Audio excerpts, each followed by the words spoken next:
Top line, you're going to write your last name, first name, middle initial. Make it Legibly. Make it legible. Last name, then first name, then middle initial.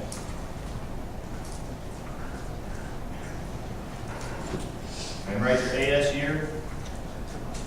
If you're new and you're not taking 100 and 200 together, then you're a 100 or a 200. If you're taking both classes together, then you're a 250, AS 250 if you're taking both 100 and 200 classes.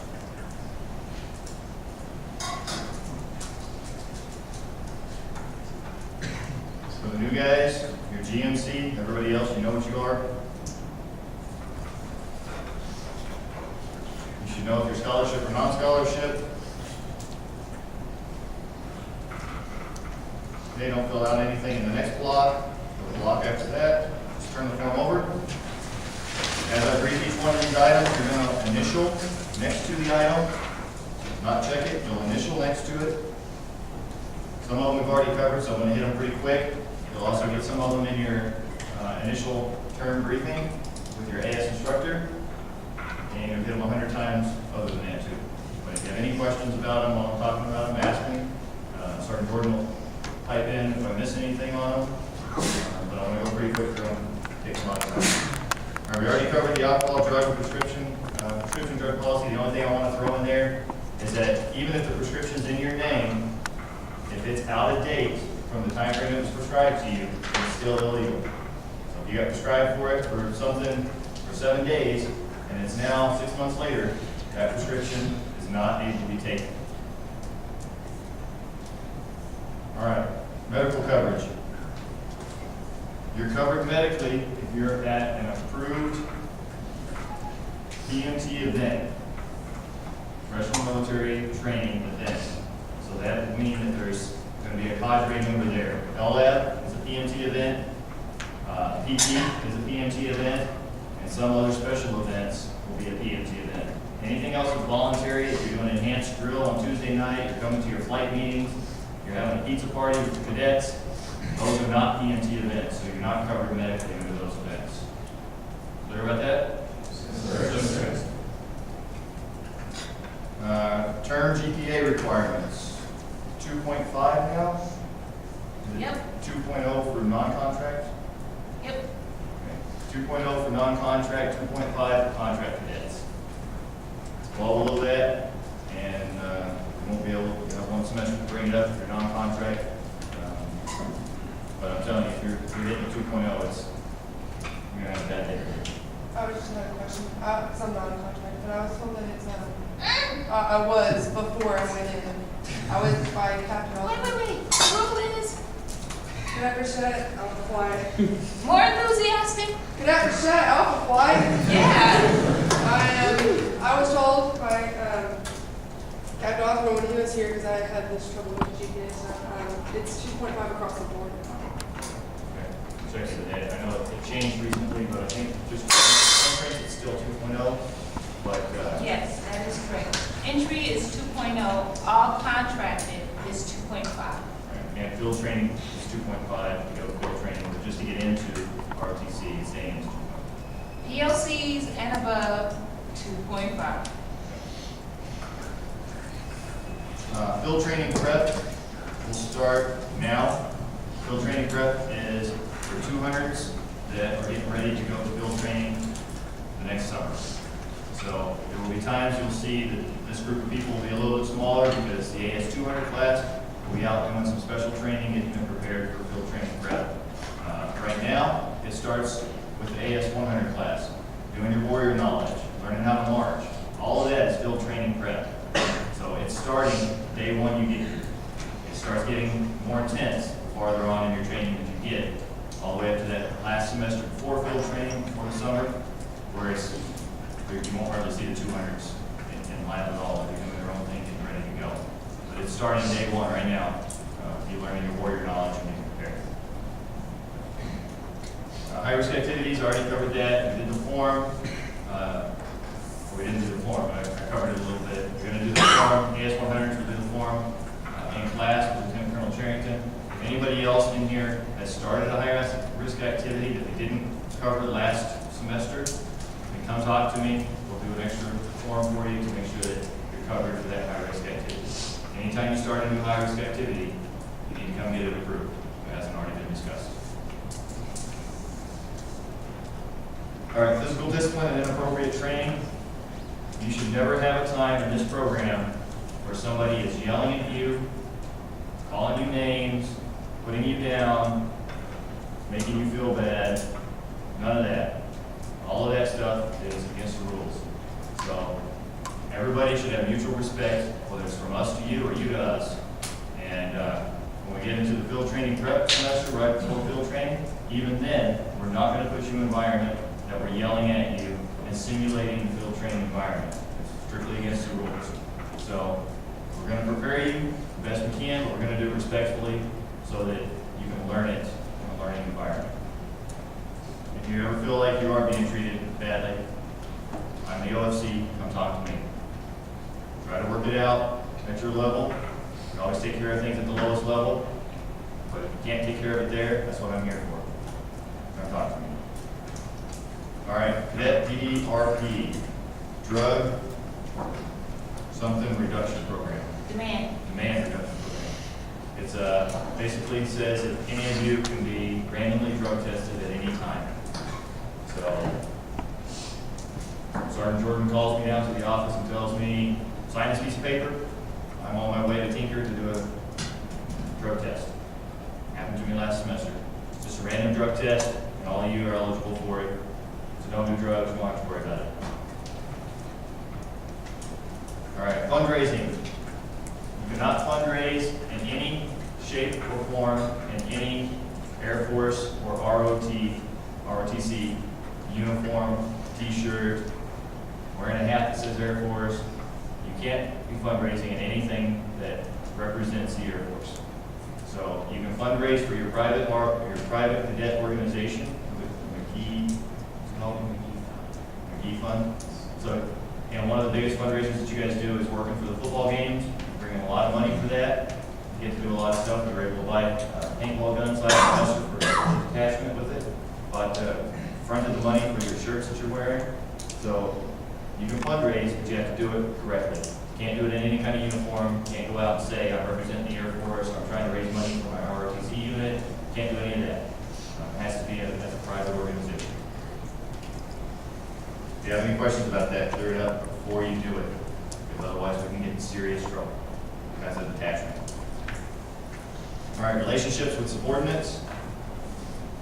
I'm not going to tell you that you can't date somebody in the wing, in your cadet wing, but I am going to tell you you cannot date somebody in your immediate chain of command in the wing, because that somebody's going to have to move. It just causes problems. If you're a flight commander dating somebody under you, or you're the wing commander dating somebody in your chain, or group commander dating the flight commander, all that can cause problems. So relationships are going to happen, but we need to make sure that we do what we can to keep good morale and discipline within the wing. So if that's becoming a problem, then I'll have to step in. Otherwise, take care of it yourselves. Talk with your wing commander. Shuffle people around if you have to, but don't date anybody within your chain of command. Okay. LLAB attendance, you must attend 80% of LLAB, just like you have to attend 80% of PT and 80% of your academic class.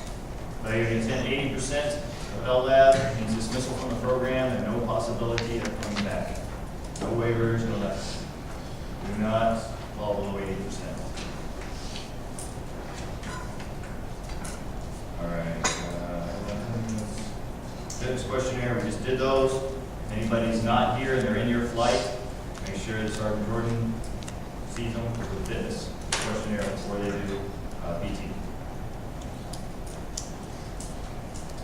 Voluntary versus mandatory events. This is another rule that's pretty specific for ROTC. You get 5 hours a week for GMC, 7 hours a week for POC. If it's not LLAB, class, PT, or something else the commander has designated as a mandatory event, then it's voluntary. We, as cadre or the detachment, will not require you to be somewhere other than those events, unless we have gone through the commander to get a memo to say this event is exceeding the number of hours, and we've deconflicted it by doing something else, then we may exceed those hours, but that's a very rare case. That's like a dining in or something at night or on a Saturday that's taking a little extra time. But those are rare cases. So if you go to enhanced drill, if your flight commander is saying you need to go to enhanced drill to learn how to march, that's a voluntary thing.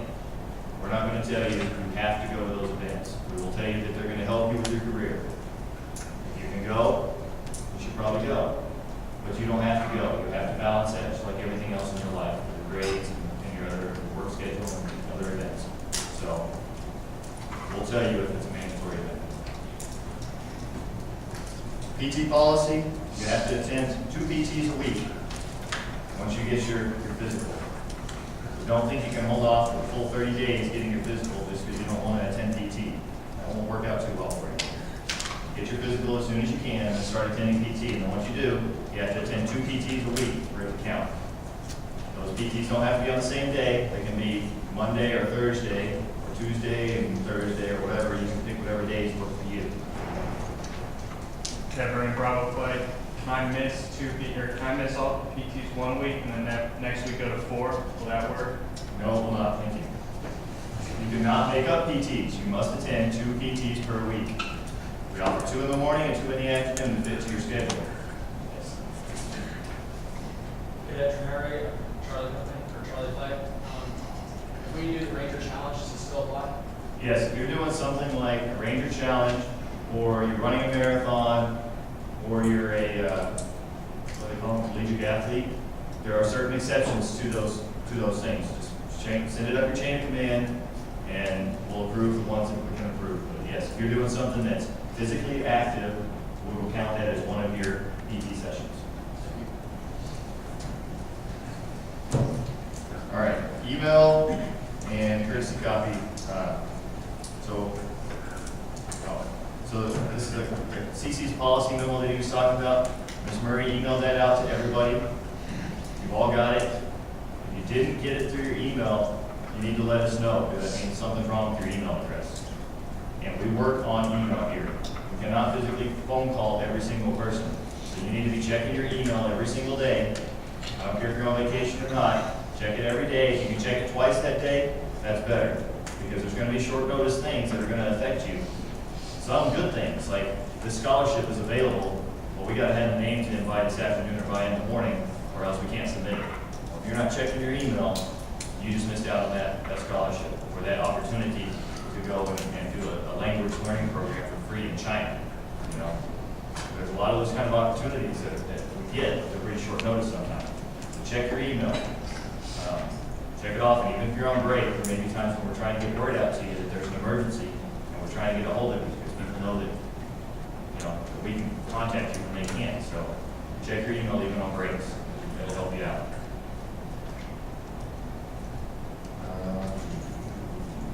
Dress and appearance requirements, we already covered those. Uniform on the days when you're in class, even if, for those of you that are in polos and khakis, you should be in polos and khakis all day on Thursdays, because Thursdays academic classes. The only exception to that is if you're going to a chem lab or something like that, where you got to have something else on. Of course, you can have, whatever you need on for that lab, but otherwise you should be wearing this uniform or whatever uniform of the day it is all day through your other classes as well. We already talked about academic freedom. I'm not going to go into that. We talked about sexual harassment, discrimination. Hazing is what I was talking about. Nobody should be yelling at you or hazing you or forcing you to do things against your will. Those days are over. Religious respect, you already talked about. Purpose and intent of the honor code. Ed Smith did a pretty good job on that. Purpose and intent is pretty clear. Respect, integrity in all you do. Sounds like one of our core values, right? Integrity first. So don't cheat. I don't consider a conference room full of people studying for a final cheating. I don't consider people in there helping out their wingmen trying to figure out how to work a math problem because they can't get it cheating. I consider somebody handing them their math problem and saying, here, just copy this and turn it in. We'll be done. That's cheating. So if you're unclear about that, ask one of us. It's pretty easy to figure out. Homesteader training manual. We'll post that on the D2L, so that everybody can read it. But that's basically the manual that's giving you all the rules about respect, hazing, a lot of the stuff that's in this briefing, is in that home center training manual. So you want to read that for your own protection, if nothing else. If somebody's trying to, you want to interpret it's just hazing or not, or is this just, they're giving me a test. Read that manual, does a good job of explaining. Having just come back from field training, there were some people towing the line there at field training. It's a lot more yelling, a lot more stressful environment there. And there's some people that honestly were towing the line where we can't make you drop and give me 20 push-ups. That's against the rules. So you just need to know what the rules are so that you don't ask somebody to do something that you shouldn't be asking them to do as well. All right, any questions on any of those briefing items? Everybody should have all the briefing items initialed. Now down at the bottom, you're going to write your name where it says cadet name. In this case, you're going to write first name, middle initial, last name. So it's the opposite is on the front. First name, middle initial, last name. And then you're going to sign where it says signature. When you're done with that, you're going to pass them to the middle, and somebody's going to pick them up.